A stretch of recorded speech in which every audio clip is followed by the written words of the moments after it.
मध्य प्रदेश भारत के हृदय की अनकही कहानी।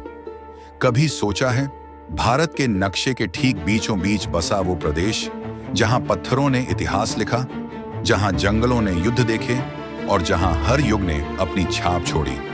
यह कहानी है मध्य प्रदेश की, भारत के हृदय की कहानी। प्राचीन समय जब इतिहास लिखा नहीं, उकेरा जाता था हजारों साल पहले। जब शब्द नहीं थे, तब भीमबेटका की गुफाओं में इंसान ने पत्थरों पर अपनी जिंदगी उकेरी। शिकार करते मानव, नाचते कबीले और जलती मशालें। यहां से शुरू होती है मध्य प्रदेश की सबसे पहली कहानी। सभ्यताओं का उदय, राजाओं की भूमि समय बदला, नदियां बसी और जन्म हुआ जनपदों का। उज्जैन, जहां समय को मापा गया, जहां खगोल शास्त्र ने जन्म लिया। यही अवंती थी, यही व्यापार का केंद्र, यही शक्ति का स्रोत। मौर्य साम्राज्य की धड़कन। जब चंद्रगुप्त मौर्य ने भारत को एक किया, तो मध्य प्रदेश उसकी ताकत बना।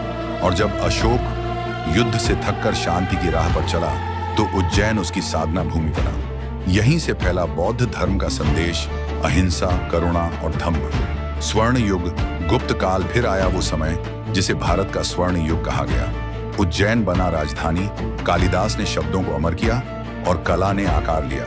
सांची के स्तूप धर्म और दर्शन के प्रतीक बने। राजपूतों की शान, पत्थरों में भक्ति समय आगे बढ़ा और खड़े हुए राजपूतों के गौरवशाली साम्राज्य।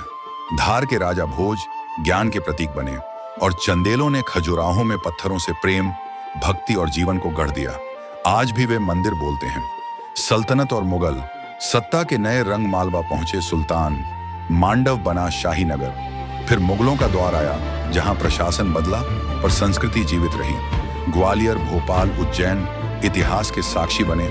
मराठा गर्जना, तलवार और रणनीति फिर गूंजा। मराठा रणभेरी का स्वर। सिंधिया, होलकर, पवार। मध्य प्रदेश की राजनीति नई दिशा में मुड़ी। इंदौर और ग्वालियर शक्ति केंद्र बने। स्वतंत्रता की आग 1857, जब भारत जागा। ग्वालियर की धरती ने रानी लक्ष्मीबाई को देखा। तात्या टोपे लड़े, चंद्रशेखर आजाद ने क्रांति को जन्म दिया। मध्य प्रदेश संघर्ष की भूमि बन गया। आधुनिक मध्य प्रदेश एक नया अध्याय। आखिरकार 1 नवंबर 1956 मालवा, महाकौशल, विंध्य और भोपाल एक होकर बने मध्य प्रदेश। और 2000 में छत्तीसगढ़ अलग हुआ, पर इतिहास साझा रहा। समापन, भारत का हृदय आज भी। जब आप मध्य प्रदेश की मिट्टी को छूते हैं, तो हर युग की धड़कन महसूस होती है। यह सिर्फ एक राज्य नहीं, ये समय की जीवित कहानी है। यही है मध्य प्रदेश, भारत का हृदय। Music fade out.